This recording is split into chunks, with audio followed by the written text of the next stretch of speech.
I believe, teach what you believe, as long as it fits within where your system is going, because you're all going to build on each other. Does that make sense? I don't do that. I don't see the carryover into games. Maybe you do at your age, I don't know. Okay? So here's what we do, is I'm really big on change directions. So change directions. What happens is when kids dribble like this all the time, they learn to dribble with their hand on top of the basketball. Right? You see people come into the gym and they dribble like this, you know they've never actually dribbled before. Right? People that dribble with their hand on the side of the basketball. Right? And so some people say they're carrying it. Well, a good ball handler will carry it. That's true at every level. So a couple of things. Change of direction. Your hand is on the side of the ball that you're directing it to. Right? So that's directing it. Rapid, when you, okay, that's a lot different than, does that make sense? So directing it, hand is there, push it that way. Rapid it, hand actually comes around it. Make sense? Two very different skills, but those are the two that will carry over into being able to be a good ball handler. Is side of the ball, rapid the ball. Okay? So here's what we're going to start with. I'm going to show you. So I always start with a really low, skippy crossover. Low and skippy. So this is a bouncy crossover. I don't want my butt on video any more than necessary. So I'm over here. Right? Sorry. So this is bouncy, right? Up and down. I want a low, wide V. Right? So like this. Outside. Outside. So I want you to get outside your knee. And I don't care if you look at the ball or not. It doesn't matter to me. Okay? So look at it and get it out really wide and really low. You got it? Let's try it.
Hey, stop dribbling. Hold on a second. Two basketballs. For this, once they're good at it, it's okay. Where you get two balls is helpful. Two balls is really good for automatic controlling. Okay, so there's two. As kids learn something, they go through two main stages. So when I try to think of when I teach kids something, they go through conscious control processing. Right? Conscious control means they have to think about everything they're doing. Right? Think about when you learn to drive. Remember?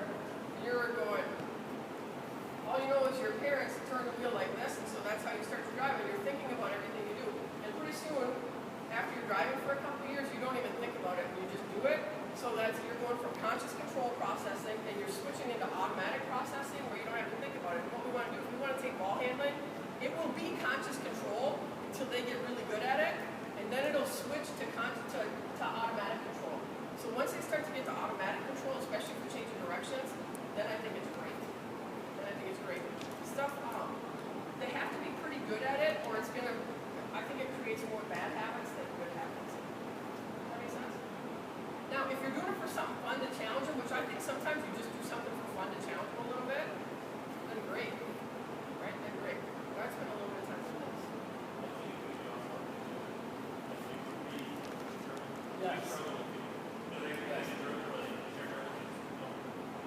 Yep.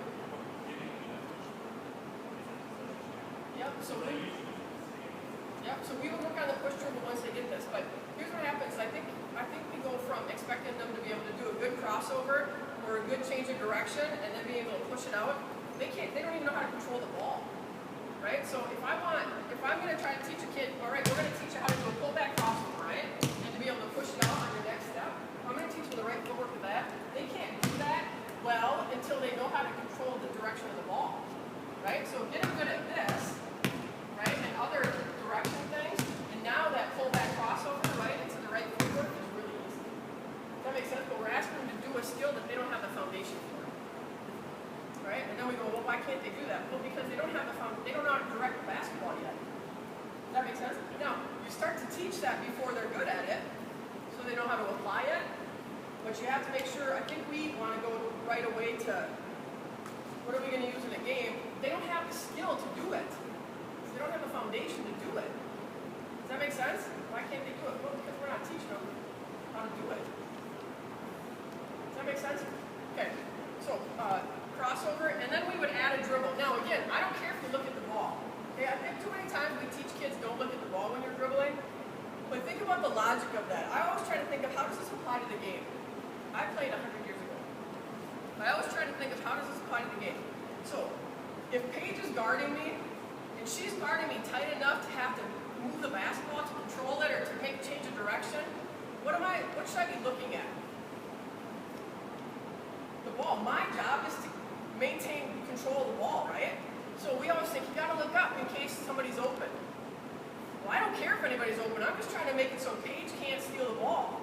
As soon as I know Paige can't steal the ball, now I look for my teammates. But I've never seen a kid in traffic get the snot pressured out of them, being able to come up out of that and make a pass. That's over the kids that I coach. Does that make sense? So look at the ball. Maintain control of the ball. Keep the ball. That's great. Look at her. Look at the ball. Fantastic. As soon as you secure the ball, now look up. Right? So when they do this, a lot of times, I tell them, I don't care if you look at the ball. There's things we'll do later where they can't look at the ball, though. Right? But that's when they have control of the basketball. Here, they don't have control of it yet. That's my philosophy. You can teach it different if you want, but that's what I think. Okay? So after we get the skipping, we'll add a dribble on the outside. So we're going to go like this. We're going to skip it. So now we'll stop the ball on the side, changing the direction of our hand, right? Stop it, change the direction of our hand. So that's the next part of directing the basketball. Here, you gotta take a dribble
Okay, so let's try it. Do we need to do it with your left hand too, or are you good? Good? Okay. So directing. Sometimes I'll do behind their back a little bit, but we're not going to do that right now. So now I would do a three. This one's hard. But this is something that they'll be able to do. Once they get that part, they'll be able to do this. It's a 3 dribble figure 8. Okay, it's a 3 dribble figure 8. I always teach this on a line. So they're on a line between their feet here. You get 3 dribbles to do a figure 8. Now, if you get stuck and you need another dribble, it's probably not the end of the world, right? It's an extra dribble. Don't panic. 3 dribbles. The ball has to land on the line each dribble. Okay, so this push-pull that you just did is a key part of this 3 dribble figure 8. Okay? Now, when you go between your legs, you're going to go between from behind. Right? You got it? Between from in front is like this. You're not going to do that. You're going to go between from behind. Got it? So you're going to go that line, middle, this line, middle, and their hand. This is a directing part. Right? So I'm catch, push, catch, push, catch, push. It's not a wrap. Got it? 3 dribbles. Try it. Just try it. It's okay. Just try it. What's the worst that can happen? You can do it either way. Either way. I think generally it's easier to do this one.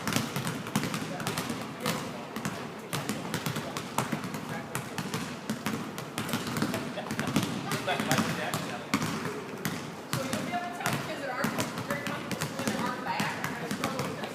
That's where they got to really be able to swing their arm back. So if they're struggling with this, have them just do this at the end. Push pull.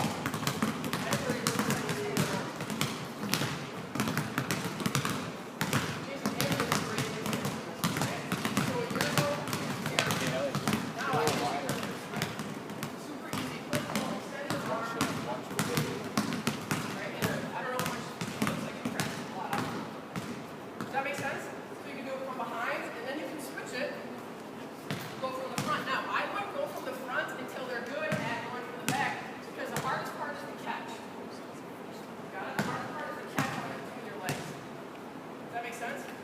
So now this carries over. Now they'll be able to change directions. They'll be able to do hesitation. They'll be able to do all the other change directions once they get this foundation.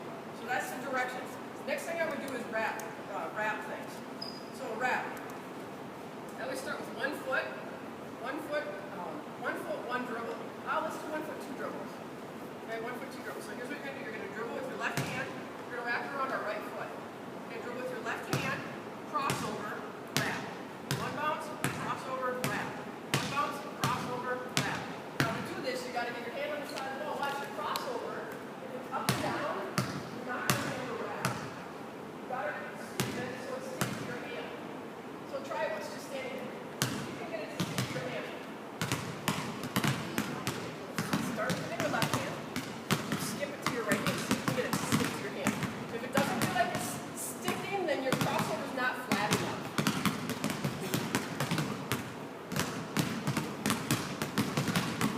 So you'll see as they do this, their crossovers will get flatter and more sticky. Okay, so now try to wrap it. So you do 1 dribble, just 2 dribble, and then you advance to 1 dribble. You go just cross, wrap, cross, wrap. Right there. Wait, how come you're not? Because I don't have shoes. No. No, that's what she's on foot. No. I didn't know about it. What's your name? Okay, so watch Ella. This is a good example. So she's starting to get the concept of wrapping her hands. So go ahead and do it. No pressure. So she's starting to grab it a little bit. Go ahead, do it a couple times. There you go. So you'll see kids right away will do this little maneuver, right? They're behind their backs. Right, their back moving, not the ball. That's good. That's how they'll start, and pretty soon they'll start to do it without moving their leg or their back. But if you watch her hand, do it again, Ella. Watch your hand on the side of the ball, and she's starting to learn to wrap it. Right, she's starting to learn to wrap it. So that's in 6th grade. In 5th grade, I think you start to introduce it a little bit, but that's one of those skills that they have to be introduced to, so they know they got to get better at it. So you go 1 bounce, so you crossover, wrap, right? Crossover, wrap, and then you do the same thing around your left leg, crossover, wrap, and then I would go to 1 dribble figure 8. Okay, 1 dribble figure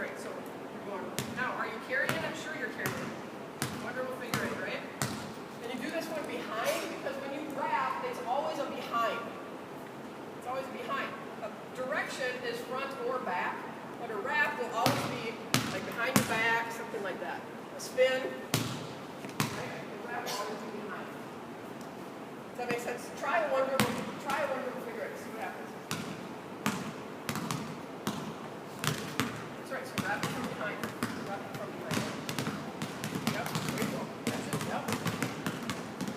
Good. So it'll look like this when they first start, but they're getting the concept: hand on the ball, side of the ball, underneath the ball. That's they'll learn to control it, and then they'll get faster with it. So they got to get a little piece on it to get it to stick to their hand. Now, are they carrying it? Sure, they're carrying it. You exaggerate a lot of things to get them to learn a skill. Does that make sense? That's what I think is a super list. Now, ball handling, just regular ball handling. You guys got that? I would spend time doing this, maybe a couple minutes, 10 minutes, 5 minutes, something like that, and then it'll get shorter and shorter and shorter, and then you can add on to it, make it harder and harder.